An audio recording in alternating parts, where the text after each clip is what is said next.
Hello welcome दोस्तों, देवभूमि education point में आपका स्वागत है एक बार फिर से। तो साथियों, जैसे कि आपको पता है, कल आपको पता चल गया है, तो आप सभी को ढेर सारी शुभकामनाएं कि यहाँ पर 2000 पद आ चुके हैं। लेकिन इसमें एज ग्रुप जो है ना, उसमें थोड़ा सा आपको जैसे कि आप पिछले दिनों आपने देखा था, आंदोलन भी हुए थे कि एज ग्रुप एज बढ़ाने के लिए जो इसमें मैक्सिमम एज 22 वर्ष रखी गई है, उसको बढ़ा करके लगभग 26 तक करने की बात यहाँ पर की थी बेरोजगार संघ ने और बाकी लोगों ने। अब इसमें ये एज तो बड़ी नहीं है, इसके बारे में आगे बात करेंगे क्या इसकी संभावना रहेगी। लेकिन फिलहाल से एक बार इस मोटे मोटे तरीके से इसको समझ लेते हैं। दोस्तों, जैसे कि आपको पता है, ये भर्ती आई है, तो इसमें जो सबसे मुख्य चीज हो जाता है, कोई भी विज्ञप्ति निकलती है उसमें सबसे महत्वपूर्ण आप लोगों के लिए क्या होता है। सबसे पहले तो ये है कि ये विज्ञप्ति कब निकली, इसकी लास्ट डेट कब है, इसकी प्रकाशन की तिथि कब है, आप फॉर्म कब भर सकते हैं, आयु सीमा इसमें क्या है, फीस कितनी रहने वाली है और परीक्षा का फॉर्मेट क्या रहेगा, कितने चरणों में एग्जाम होगा, क्वालिफिकेशन क्या रहती है और सिलेबस क्या होता है। ठीक है, ये चीज़ें जो है महत्वपूर्ण होती हैं। तो उन चीज़ों पर हम जो है मोटा मोटा प्रकाश डालते हैं। आप लोगों ने इस चीज़ को देख भी लिया होगा। बाकी जो एज ग्रुप वगैरह का मामला है, इसको हम बाद में देखेंगे। 30 अक्टूबर को ये विज्ञप्ति जारी हुई थी, यानी कि कल जारी हुई थी। ठीक है, प्रारंभ आवेदन जो होंगे आपके 8 तारीख से फॉर्म भरने शुरू होंगे। 29 तारीख को इसकी लास्ट डेट रखी गई है। ठीक है, 29 तारीख को लास्ट डेट है फॉर्म भरने की और 15 जून को जो है लिखित परीक्षा यहाँ पर एक दी है, मतलब एक अंदाजा होता है। ठीक है ना, ये मतलब कोई कंफर्म नहीं है, संभावित तिथि होती है।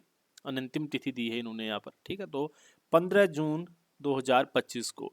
दोस्तों, जैसे कि आपको पता है, इसमें 1600 पद है। 1600 पदों के लिए भर्ती आई है, जो समूह ग के अंतर्गत होता है। ठीक है, इसमें जो है 1600 पदों में से 2000 पद है, 1600 पद इसमें जो है जनपदीय पुलिस के हैं। ठीक है, जनपदीय पुलिस के हैं और पीएससी आरआरबी के 400 रिक्त पद हैं। ठीक है, कुल मिला के यहाँ पर 200 पद हैं। तो इस प्रकार से ये रहने वाला है। यूके की वेबसाइट पर आप इसको देख सकते हैं और ऑनलाइन आवेदन 29 नवंबर तक कर सकते हैं। चयन की जो प्रक्रिया रहने वाली है, वो 2 चरणों में ये एग्ज़ाम होना है आपका। ठीक है, 2 चरणों में एग्ज़ाम होगा। सबसे पहले फिजिकल टेस्ट होगा आपका। ठीक है, शारीरिक मानक परीक्षा होगी और उसके बाद जो है जितने लोग इसमें सफल होंगे, उसके बाद उनकी परीक्षा ली जाएगी। ठीक है, तो वो होगी लिखित परीक्षा। लिखित परीक्षा आपको पता ही है दोस्तों, ऑप्टिकल मार्क जो पेपर बनता है इस प्रकार का। ठीक है, अब इसमें जो मेन चीज़ है, आपका फॉर्म भरने का है, वो ऑफलाइन या ऑनलाइन मोड में प्रतियोगी सॉरी फॉर्म भरना है। ऑनलाइन एप्लीकेशन आपको प्रोवाइड कराए हैं, ऑनलाइन आप इस फॉर्म को भर सकते हैं और इसमें ऑफलाइन या फिर ऑनलाइन दोनों तरीके से परीक्षा कराई जा सकती है। ये बात की बातें हैं। फिलहाल इसमें पहले फिजिकल होगा। पदों का विवरण जो है सबसे महत्वपूर्ण हो जाता है। पदनाम की अगर बात करेंगे, उत्तराखंड जनपदीय पुलिस पुरुष आरक्षी पीएससी आरआरबी, ये इसका जो है। इसमें रिक्तियों का विवरण देखें, जैसे कि मैंने आपको अभी बताया कि 1600 पद है। इसमें किसके लिए है? उत्तराखंड जनपदीय पुलिस आरक्षी पुरुष के लिए। ठीक है, तो ये 1600 पद इसके लिए है। और उसके बाद अगर इसको आप अलग अलग देखेंगे, ठीक है, तो अलग अलग देखेंगे। जैसे अनुसूचित जाति के लिए 304 पद हैं। अनुसूचित जनजाति के लिए आप देखेंगे यहाँ पर को 64 पद हैं। ठीक है, अनुसूचित जनजाति के लिए 64 पद हैं। और आर्थिक रूप से पिछड़ा वर्ग के लिए 224 है। और उसके बाद अन्य पिछड़ा वर्ग के लिए 224, आर्थिक रूप से पिछड़ा वर्ग 160 और अनारक्षित के लिए 800 कितने 848 पद हैं। तो इस प्रकार से इसका रहेगा। तो टोटल योग जो है उसका 1600 यहाँ पर टोटल योग है। ठीक है, उसके बाद अगर बात करते हैं पीएससी के लिए, ठीक है, तो यहाँ पर पीएससी देखेंगे आप, आईआरबी देखेंगे पुरुष उत्तराखंड के लिए। इसमें केवल कुल मिला के 400 पद हैं, जिसमें से अनुसूचित जाति के लिए 76 पद हैं, अनुसूचित जनजा एसटी के लिए 16 और ओबीसी के लिए 56 पद हैं। ठीक है, ओबीसी के लिए यहाँ पर 56 पद हैं। ईडब्ल्यूएस के लिए 40 हैं और जनरल के लिए 212 हैं। कुल मिला के इस प्रकार से। और बाकी अनाथ हैं, भूतपूर्व सैनिक है, होमगार्ड है, कुशल खिलाड़ी है, उत्तराखंड राज्य आंदोलन के चिन्हित आंदोलनकारी या उनके आश्रित हैं। ये इस प्रकार से जो है अलग अलग इसका रहेगा। ये आप देख सकते हैं, इनको ज़्यादा डिटेल में बताने की क्या ज़रूरत है। कुल योग की अगर आप बात करते हैं, तो यहाँ पर 2000 पद जो है कुल मिला करके आपको दिए गए हैं। दोस्तों, आप बात करेंगे इसमें कि इसके लिए जो फिजिकल है किस प्रकार का रहता है और कितना क्वालिफाई करना पड़ता है, कितना एक्सीलेंट होता है और इसका सिलेबस क्या है, बाकी चीज़ें, और क्या एज ग्रुप अभी भी बढ़ने के चांसेस हैं, इस पर हम आगे बात करेंगे। वेतनमान की बात करते हैं आप, यहाँ पर बेसिक पे जो रहता है इसका 21,700 रुपये से लेकर के 69,100 तक रहता है। लेवल 3 की ये जॉब होती है। ठीक है, तो जैसे बेसिक पे 21,700 है, इसमें आपके हाउस रेंट जुड़ जाएगा, जितने भी बाकी अलाउंस हैं फिर इसके ऊपर जुड़ते हैं वो। जैसे आपको डीए वगैरह मिलेगा तो इसके ऊपर ही जैसे जितना भी परसेंट मिलेगा वो 21,700 रुपये का, आप जैसे 50%, 53%, अभी 53% यहाँ पर है जैसे, तो आप 21,700 का 53% निकालेंगे, उतना इसके ऊपर और जुड़ जाएगा। हाउस रेंट आपका जुड़ जाएगा और बाकी अलाउंसेस जिसके अलग अलग डिपार्टमेंट में रहते हैं तो उस प्रकार से इसमें जुड़ते रहेगा वो। आयु सीमा की अगर बात करते हैं तो यहाँ पर 18 से 22 वर्ष तक रखी गई है, जो कि सबसे महत्वपूर्ण है यार। ठीक है, तो आयु सीमा जो है पिछले कई दिनों से आप देख रहे थे कि आयु सीमा को लेकर के एक बवाल हो रहा था, काफ़ी संघर्ष हुआ देहरादून में, तो इस पर अभी बात करेंगे बाद में। शैक्षिक अर्हता की बात करते हैं तो अनिवार्य जो शैक्षिक अर्हता होती है, इसके लिए क्वालिफिकेशन आपको क्या मांगा जाता है। देखिए, इंटरमीडिएट परीक्षा उत्तीर्ण या फिर उसके समकक्ष होना चाहिए। अगर आपने इंटरमीडिएट परीक्षा उत्तीर्ण की है या फिर इसके इक्विवेलेंट कोई अन्य परीक्षा उत्तीर्ण की है, तब आप इस फॉर्म को भर पाएंगे। अधिमानी अर्हताओं में जैसे कि आपको पता ही है दोस्तों, ठीक है, इसमें प्रादेशिक सेना में 2 वर्ष की न्यूनतम अवधि तक की सेवा की होनी चाहिए। ठीक है, और उसके बाद एनसीसी का बी प्रमाण पत्र या फिर आपके पास हो, तब आप भर पाएंगे। शारीरिक परीक्षण की बात करेंगे, देखिए ऊंचाई में देखिए सामान्य, अन्य पिछड़ा वर्ग और अनुसूचित जाति के जो अभ्यर्थी हैं उनके लिए कम से कम 165 सेंटीमीटर इसमें हाइट मांगी गई है।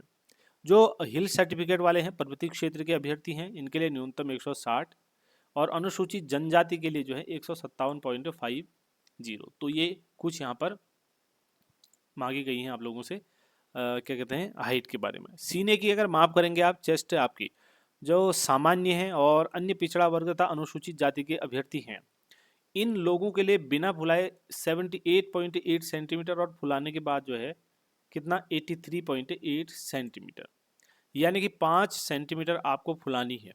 ठीक है, फुलाने के बाद होनी चाहिए। मान लीजिए किसी की 90 चेस्ट है लेकिन वह फुला नहीं पा रहा है, 2 ही सेंटीमीटर 3 सेंटीमीटर फुला रहा है, तो फिर वो नहीं माना जाएगा। अगर पर्वतीय क्षेत्र की बात करेंगे या अनुसूचित जनजाति के अभ्यर्थियों के लिए कहेंगे तो 73.3 सेंटीमीटर और फुलाने के बाद ये 5 सेंटीमीटर इसको भी फुलाना पड़ेगा, तो 81.3 सेंटीमीटर ये हो जाएगा। ठीक है, अब यहाँ पर 5 सेंटीमीटर का फुलाव आवश्यक है, ये जैसे कि मैंने अब आपको बताया था वो यहाँ पर दिया हुआ है। पर्वतीय क्षेत्र का निर्धारण जो है देहरादून पूरी का जो है पूरा जो चक्राता वाला क्षेत्र है ये इसके अंतर्गत आ जाएगा, चक्राता तहसील। और राजपुर की ऊंचाई से ऊपर गंगा और यमुना, गढ़वाल, कोटद्वार सहित माउंटेन सड़क के ऊपर का क्षेत्र, पिथौरागढ़, अल्मोड़ा, चमोली, टिहरी, गढ़वाल और उत्तरकाशी जिले का जो संपूर्ण भाग है ये सभी जो है हिल सर्टिफिकेट यहाँ के लोग बनाएंगे, मतलब ये हिल के अंतर्गत आ जाएंगे। ठीक है, ये बात करेंगे। और नवसृजित जनपद जैसे बागेश्वर है, रुद्रप्रयाग और चंपावत का संपूर्ण भाग भी इसमें क्रमशः जनपद अल्मोड़ा, चमोली और पिथौरागढ़ का भाग ही होने के कारण पर्वतीय क्षेत्र में माने जाएंगे। शारीरिक मानकों के छूट के लिए अनुमति संबंधी प्रमाण पत्र, जैसे कि अनुसूचित जनजाति या पर्वतीय क्षेत्र का प्रमाण पत्र आपको बनाना है। जैसे कि मैंने अभी बताया आपको, आप हिल सर्टिफिकेट तैयार कर लीजिए अगर आपको भैया डिस्काउंट चाहिए तो। ठीक है, और आपका एससी से आप बिलोंग करते हैं तो वो भी आपके पास सर्टिफिकेट होना चाहिए। शारीरिक दक्षता, ऐसे अभ्यर्थी जो शारीरिक मानक परीक्षण में सफल घोषित हुए उनकी उत्तराखंड जनपदीय पुलिस आरक्षी पुरुष और उत्तराखंड पीएससी आरआरबी पुरुष हेतु शारीरिक दक्षता परीक्षा आइटम वार निर्धारित अंकों का, अच्छा अंकों का विवरण है। इसमें जो है 100 अंकों की ये परीक्षा होगी। ठीक है, 50% अंक प्राप्त करना दोस्तों इसमें अनिवार्य है। जो अभ्यर्थी किसी भी आइटम में 50% अंक से कम अंक प्राप्त करेगा उसे उस स्तर से अयोग्य घोषित करके बाहर कर दिया जाएगा। क्रिकेट बॉल थ्रो की अगर बात करते हैं, ठीक है, इसमें 20 नंबर का मतलब पूर्णांक रहेगा, 20 नंबर एक्सीलेंट होगा ना। क्रिकेट बॉल थ्रो जो 70 मीटर फेंकेगा भाई उसको 20 नंबर मिल जाएंगे। जो 50 मीटर फेंकेगा ये क्वालिफाई है, 10 नंबर इसको मिलेंगे। 50 से कम अगर कोई फेंकता है तो वो सीधे घर चले जाएगा, है ना, तो ये यहाँ पर दिया गया है। उसके बाद बात करते हैं लंबी कूद की। तो लंबी कूद में भैया साफ दिया है यहाँ पर को, लंबी कूद में अगर हाई जो एक्सीलेंट रहेगा 18 फीट 20 नंबर मिल जाएंगे। जो 13 फीट कूदेगा वो तो भाई फिर वही है ना, 13 फीट कूदने में खाली क्वालिफाई होगा, 10 नंबर मिलेंगे, 50% नंबर 10 नंबर मिलेंगे। लेकिन अगर 13 फीट से कम अगर कोई कूदता है तो फिर वो भी सीधे घर को निकल जाएगा, है ना। और बाकी ये बीच में जो जितना फीट कूदेगा उसके मार्क्स उनके सामने लिखे गए हैं। चिनअप की अगर बात करेंगे आप, यहाँ पर चिनअप देखिए, बिम जिसको बोलते हो आप, ठीक है। तो चिनअप में आप देखेंगे दोस्तों, यहाँ पर चिनअप बिम में 20 अंक पूर्णांक है, 5 बार छूना है इसको। ठीक है, 5 बार 5 बिम अगर मारते हो आप तो यहाँ पर 10 नंबर आपको मिलेंगे। अगर 10 बिम ले लेते हो आप 20 अंक आपको मिल जाएंगे। जो कि आप आराम से कर लोगे।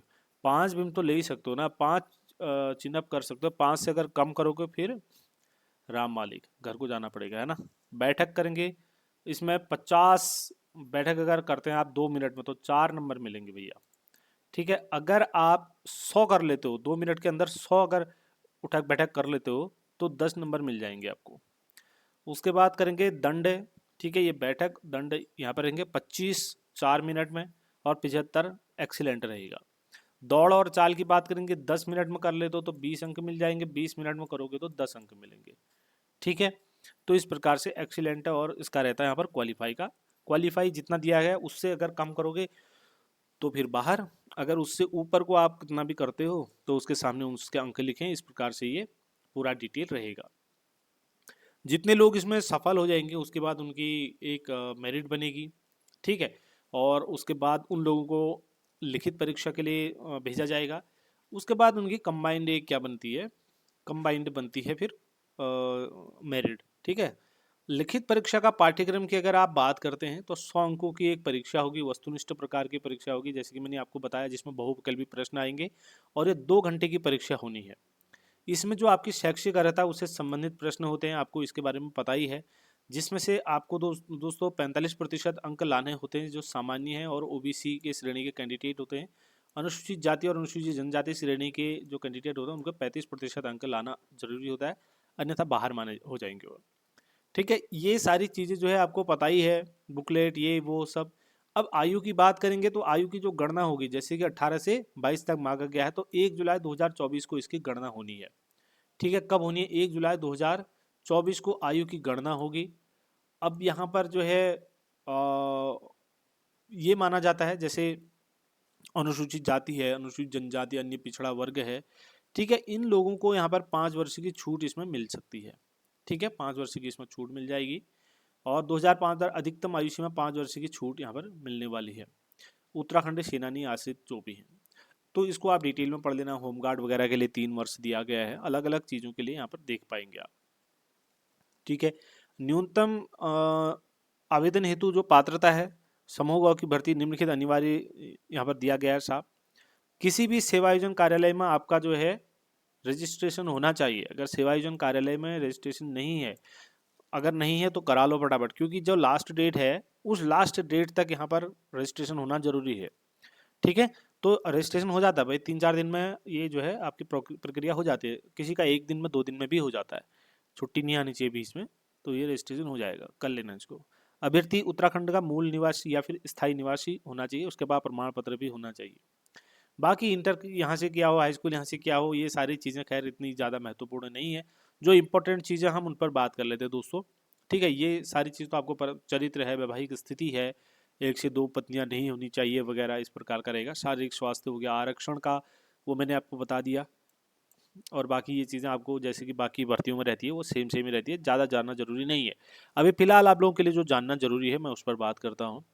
प्रतियोगिता का नाम, अगर जैसे खिलाड़ियों का बात करेंगे आप, जैसे ओलंपिक खेल किसी ने खेला हो, इसमें पदक विजेता या प्रतिभाग किया हो, तो लेवल 10 उसमें या निम्न लेवल के पदों पर ये जो है इसमें क्षैतिज आरक्षण मिलता है। या विश्व कप किया हो, विश्व चैंपियनशिप में, एशियन गेम आपने खेले हो तो इसमें लेवल 8, और कॉमनवेल्थ खेल एशियन गेम्स में लेवल 7 है, उससे कम के उसमें क्षैतिज आरक्षण का प्रावधान रखा गया है खिलाड़ियों के लिए। बाकी का भी आप देख सकते हैं यहाँ पर को, ठीक है, खिलाड़ियों के लिए।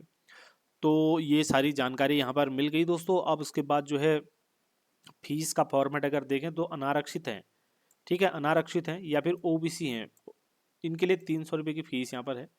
और अनुसूचित जाति यानी कि एससी है और एसटी हैं और ईडब्ल्यूएस हैं, ठीक है, तो इन लोगों के लिए 150 रुपये फीस बढ़ेगी आवेदन फॉर्म। और जो अनाथ है, ऑर्फन है, उन लोगों के लिए कोई भी फीस नहीं रखी गई है। ठीक है, तो ये चीज़ जो है यहाँ पर इम्पोर्टेंट है। उसके बाद कुछ अगर महत्वपूर्ण चीज़ें यहाँ पर हैं तो मैं आपको बताता हूँ, उसके बाद हम बात करते हैं सिलेबस पे और फिर आयु पर। ठीक है, और लिखित परीक्षा वगैरह का तो आपने देख ही लिया है, जो महत्वपूर्ण चीज़ें थी बाकी आपको पता भी चल गई होंगी। ठीक है दोस्तों, तो ये जो आपको फॉर्मेट दिखाई दे रहे हैं ये अलग अलग उस चीज़ के लिए हैं, जो आपके सर्टिफिकेट वगैरह होते हैं, तो ये किस प्रकार का फॉर्मेट रहेगा वो उसके लिए दिया होता है। ठीक है, अब ये देखिए जनपद आरक्षी पुलिस पीएससी वगैरह के लिए जो है इसमें 20 अंक का आपका हिंदी आता है, उत्तराखंड आता है और जनरल नॉलेज, ये जैसा जो फॉर्मेट रहता है ना, ये उसी प्रकार का रहता है। ठीक है, ये आपका सिलेबस दिया है लास्ट में, इसको भी आप देख सकते हैं। तो साथियों ये इंपॉर्टेंट चीज़ें थी, बाकी जो महत्वपूर्ण चीज़ें होती हैं वो आपको मैं बताऊंगा। अब रही बात एज ग्रुप की, जैसे कि आपको पता है जो आयु सीमा है दोस्तों, यहाँ पर को इन्होंने आयु सीमा 18 से 22 ली गई है।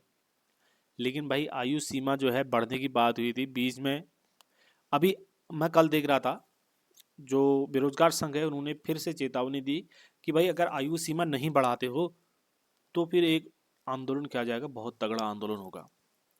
तो इसकी एज पहले तो वो 28 बोल रहे थे, एटलीस्ट 26 जो है इसमें होनी चाहिए। उनका मानना है कि 18 से लेकर के 28 तक की एज इसमें रखो, ताकि जो लोगों को पिछले कई सालों से मौका नहीं मिला है कोरोना वगैरह की वजह से, तो उनको भी मौका मिलेगा। तो ये इनका मानना था। मुझे लगता है कि अभी इसमें थोड़ा और बहस चलेगी।